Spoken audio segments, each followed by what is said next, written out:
నమస్తే, జై శ్రీరామ్, భరత్ మాతాకి జై, వందే మాతరం. నేను మీ విలాసాగరం రమేష్. ఈరోజు 13 మే 2026 బుధవారం మధ్యాహ్నం ఈరోజు విడేస్తున్నా. గత 2-3 రోజుల నుంచి తెలంగాణలో ఒక వార్త చాలామందికి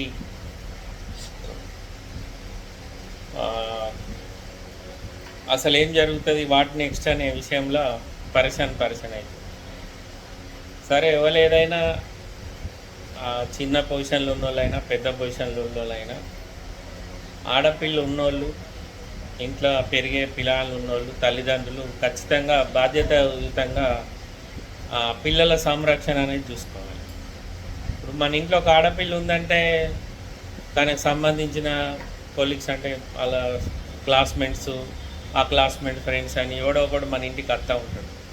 కానీ మన బిడ్డ ఏం చేస్తుంది, మన బిడ్డ ఎవరితో మాట్లాడుతుంది, ఎటు పోతుంది, ఏ టైంకి ఇంటికి వస్తుంది, ఏ టైంకు ఎవరితో ఎక్కువ మాట్లాడుతుంది, అబ్బాయి ఏంది, మన ఇంటికి వచ్చినోడా కాదా, ఇవన్నీ మనం చూసుకోవాల్సింది. తండ్రి అంటే పైన పొద్దున్న లేచి బయటకు వెళ్ళి ఎప్పుడో రాత్రి వస్తాడు. తల్లికి ఎక్కువ బాధ్యత ఉండాలి ఇట్లాంటి విషయాలు. అమ్మాయి తల్లిదండ్రుల విషయం చెప్తుంది. అబ్బాయి తల్లిదండ్రుల విషయానికి వస్తే మన కొడుకు ఏందనేది బయటల కంటే ఎక్కువ మనకే తెలుస్తుంది. మనోడు బయట దోస్తులు ఎట్లాంటి వాళ్ళు ఉన్నారు, మనకి ఏమన్నా తాగుడు బుక్కుడు తందనాలు షోకులు ఉన్నాయా, ఉంటే మనం ఏం చేయాలి, వాడిని మొక్కై ఉండంగానే మేనేజ్ చేయాలి. సామెత చెప్పినట్టు మొక్కై వంగంది మానై వంగున అన్నట్టు. మనం ఎప్పుడైతే పిల్లడు పెద్దగా అవుతుందంటే సర్కిల్ పెరుగుతుంది. ఇదంతా ఇన్స్టాగ్రామ్ దునియా అయిపోయింది. మైనర్ అని చాలామంది మాట్లాడుతుర్రు. మైనర్ ఉన్న పిల్లలకు కూడా మేజర్ మెచ్యూరిటీ మైండ్ ఉంటుంది. ఇప్పుడు మనం తల్లిదండ్రులకు కొన్ని విషయాలల్లో మైనర్ బాలులకు కానీ బాలికలకు కానీ మీరు బండ్లు ఇస్తే తల్లిదండ్రుల మీద కేర్ చేస్తామని ఏదైతే చట్టం ఉందో, అట్లనే చిన్నపిల్లల విషయంలో కూడా మైనర్ పిల్లలను మీరు పబ్బులకు పంపించినా, ఏదైనా పార్టీలకు పంపించినా మీ మీద కేసు అయితే ఒక చట్టం తేవాలి. ఎందుకంటే ఒక వ్యక్తి మన ఇంటికి అత్తుండు అంటే వాడు ఏ ఇంటెన్షన్ తోటి అత్తుండో కుటుంబ పెద్దగా ఇంట్లో ఉన్న తల్లి ఖచ్చితంగా ఉట్టిగానే గుర్తుపట్టాలి. గుర్తుపట్టి దాన్ని పెద్దగా ఏదైనా సంఘటన జరగకముందే అక్కడికి కట్ చేసి అవతల వ్యక్తితోటి మన బిడ్డకి ఏమైనా ఇబ్బంది అవుతుంది అనుకున్నప్పుడు మనం జాగ్రత్త పడితే బాగుంటుంది. జరిగేదంతా జరిగిన తర్వాత మనం బాధపడి కూడా ప్రయోజనం ఏం లేదు. మన వాళ్ళ పేర్లు చెప్తలేము, కానీ ఇప్పుడున్న తెలుగు ఏదైతే ఎలక్ట్రానిక్ మీడియా ఉందో, చిన్న యూట్యూబర్లు ఉన్నారు, ప్రెస్ న్యూస్ ఛానల్కి సంబంధించి అందరు ఇదే వాటిగా ప్రొజెక్ట్ చేస్తారు. కొంతమంది ఏమో ఒక వర్గానికి సపోర్ట్ చేస్తారు, ఇంకొంతమంది ఏమో ఇంకో వర్గం. అంటే ఇది ఏంటంటే ఒక అమ్మాయి అబ్బాయికి సంబంధించిన ఇష్యూ కాక పొలిటికల్ ఇష్యూ తీసుకుంది ఇది. ఇప్పుడు మా దగ్గర జగిత్యాలలో ఒక మంచి పోలీస్ ఆఫీసర్,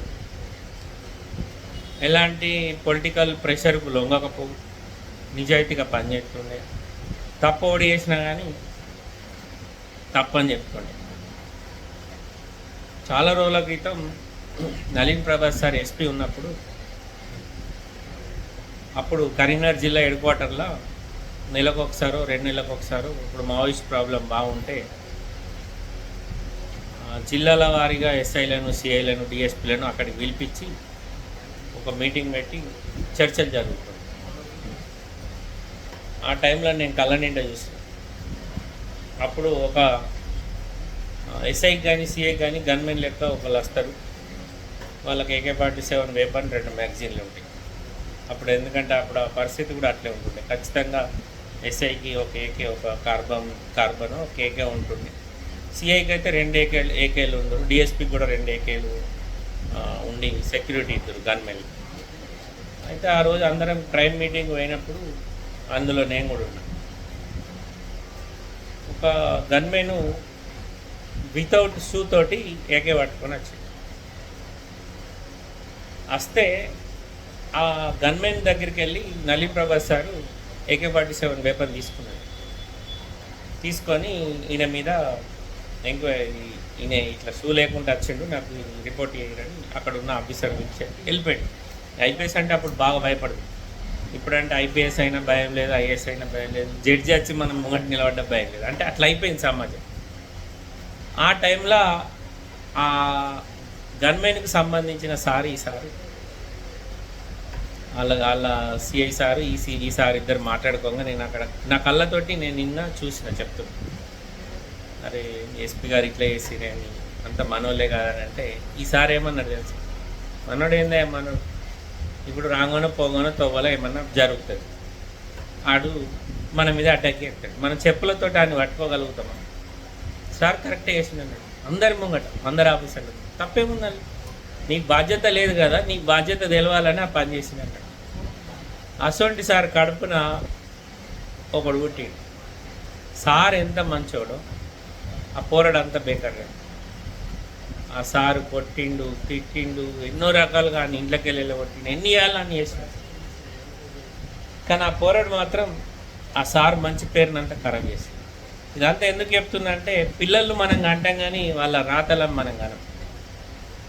ఇప్పుడు ఒక పార్టీకి సంబంధించిన ఒక చిన్న కింది స్థాయి నుంచి కష్టపడి పెద్ద లెవెల్ దాకా పోయిన వ్యక్తి ఎంతో కష్టపడితే కానీ అక్కడ దాకా పోయిన వ్యక్తిని ఒక చిన్న ఇష్యూ మళ్ళీ కింది దాకా తీసుకొస్తుంది. దీంట్లో తల్లి పాత్ర ఖచ్చితంగా ఉంటుంది, ఆ కొడుకే కానీ బిడ్డనే కానీ. తండ్రికి తెలియని విషయాలు తల్లికి బాగా తెలుస్తాయి. మన కొడుకు ఎప్పుడు వస్తుండు ఇంటికి, ఎవరితో వస్తుండు, సిగరెట్ తాగుతుండా, మందు తాగుతుండా, గాంజా తాగుతుండు, ఇవన్నీ తల్లికి తెలుస్తాయి. బిడ్డ సంగతి కూడా అంతే. బిడ్డ ఎవరితోటి మాట్లాడుతుంది, ఎవరితోటి చాటింగ్ చేస్తుంది, ఎటు పోతుంది, ఇవన్నీ తల్లి బాధ్యత. తండ్రికి ఏముంటుంది? తండ్రి పొద్దుగాలు లేవగానే భార్య పిల్లల భవిష్యత్తు కోసం రోడ్ల మీద పడి, అంటే మిడిల్ క్లాస్ వాడు అయితే రోడ్ల మీద పడి, బాగా బలిసినోడు అయితే ఒక కంపెనీ ఉంటుంది, ఆ కంపెనీ, లేకపోతే పొలిటికల్ అయితే పొద్దుగాలు అయితే ప్రజా సమస్యలను తిరుగుతూ ఉంటాడు. ఇట్లాంటి పరిస్థితి ఉన్న వాళ్ళను సోషల్ మీడియాలోకి వచ్చిన తర్వాత ఎవరికి నచ్చినట్టు వాళ్ళు ఎవరి ఫోటోలు పెట్టి, ఇప్పుడు ఒక మైనర్ అమ్మాయిని ఒక మేజర్ అబ్బాయి ఏమైనా చేసినా, ఒక మేజర్ అమ్మాయి ఒక మైనర్ అబ్బాయిని ఏమైనా చేసినా అది సేమ్ రిజల్ట్ ఉంటుంది. కానీ ఇప్పటికైనా అబ్బాయిలు ఒకసారి మైనర్ పిల్ల ఆమెకి ఇష్టమై నీకు ఐ లవ్ చెప్పి నీతో ఎటన్నా పోదంపా అని వచ్చినా కూడా పోయినామనుకో, నీ జీవితం, నీ చాప్టర్ క్లోజ్. అలా అయ్యవ నిన్ను నీ ఎంబడి పంపించినా వేస్టే, అలా నాన్న నిన్ను దగ్గరుండి నీకు అప్ప చెప్పినా వేస్టే, నిన్ను బెడ్రూమ్లకు పంపించినా కూడా వేస్టే నీ జీవితం. ఈ కేసు తోటి చాలామందికి ఇప్పుడు కనువిప్పు కలగాలి. కానీ ఇప్పుడున్న అమ్మాయిలు ఈ ఇన్స్టాగ్రామ్ దునియాలో ఆ పిల్లకి ఏం తెలియదు, అమాయకురాలు అంటే మాత్రం అది ఉట్టి ముచ్చట్టి. నా బిడ్డ అయినా అంతే. ఇప్పుడు 10 ఏళ్ళ 12 ఏళ్ళ పిల్లను మీరు ముట్టుకోరి సమాజం గురించి, జనరేషన్ గురించి చెప్తుంది. ఒక అమ్మాయికి 16-17 సంవత్సరాలు వచ్చినాయంటే ఆమె మరీ సరే ఏజ్ పరంగా చిన్నదే కాబట్టి కానీ మైండ్ మ్యాచ్యూర్ అవుతుంది కదా. ఎందుకో నాకు ఈ జరిగిన విషయంలో బాగా పబ్లిక్ చేసి దాన్ని అంత సోషల్ మీడియాలో ఎక్స్పోజ్ చేసి ఒక మనిషి ఉన్న పదవిని పోగొట్టాలని కొంతమంది, ఇక ఇంకొంతమంది ఏమో ఆ అమ్మాయిని బ్యాడీ చేసి చూపెడదామని ఇంకొంతమంది ఇట్లా తయారయ్యి. ఇవి రెండు తప్పే. నిజంగా కుటుంబ సభ్యులు అటు అమ్మాయి వాళ్ళు కానీ ఇటు అబ్బాయి వాళ్ళు కానీ కూర్చొని దీని మీద డిస్కషన్ చేసి, అవసరమైతే అబ్బాయి తండ్రి 2-3 మెట్లు కిందికి దిగైనా మావాడు చేసింది తప్పే, మావాడు ఒక ఫ్రెండ్ అనుకున్నాడు, మైనర్ అమ్మాయి కాబట్టి ఫ్రెండ్ అనుకున్నా, గర్ల్ ఫ్రెండ్ అనుకున్నా, ఏమనుకున్నా తప్పే అని 2-3 మెట్లు దిగి అమ్మాయి వాళ్ళతో మాట్లాడుకొని సెటిల్ చేసుకుంటే అయిపోతుంది.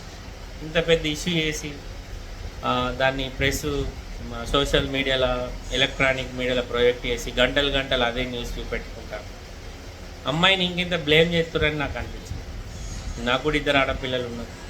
రేపు పొద్దున నా ఇంటికి కూడా ఎవడన్నా నేను లేనప్పుడు నా భార్య నా బిడ్డ ఇంటికాడ ఉన్నప్పుడు నేను క్లాస్మేట్ అని, లేకపోతే మా చెల్లె మీ బిడ్డ క్లాస్మేట్ అని ఇంటికి వస్తే నా భార్య వాడిని గేట్ అవతలనే ఉంచాలి, ఇంట్లో దాకా రానియదు. మన పర్సనల్ విషయాలకు ఒక మనిషి ఇంట్లో దాకా వచ్చిందంటే వాడు ఖచ్చితంగా వానికి మన బిడ్డ మీద కన్ను ఉంటేనే అక్కడ. టైంపాస్గా ఎందుకు వస్తారు సార్? దానికి ఏం పని లేదా? తల్లిదండ్రుల తప్పు ఎక్కువ ఉంది ఇలా పిల్లల కంటే. మీరు మీ పిల్లలను కరెక్ట్ గైడ్ చేయక ఇంత పెంట చేసుకున్నారు అనిపించింది. ఏమన్నా తప్పు మాట్లాడితే సారీ సార్, ఇది వాస్తవం. ఓకే సార్, నమస్తే, జై శ్రీరామ్.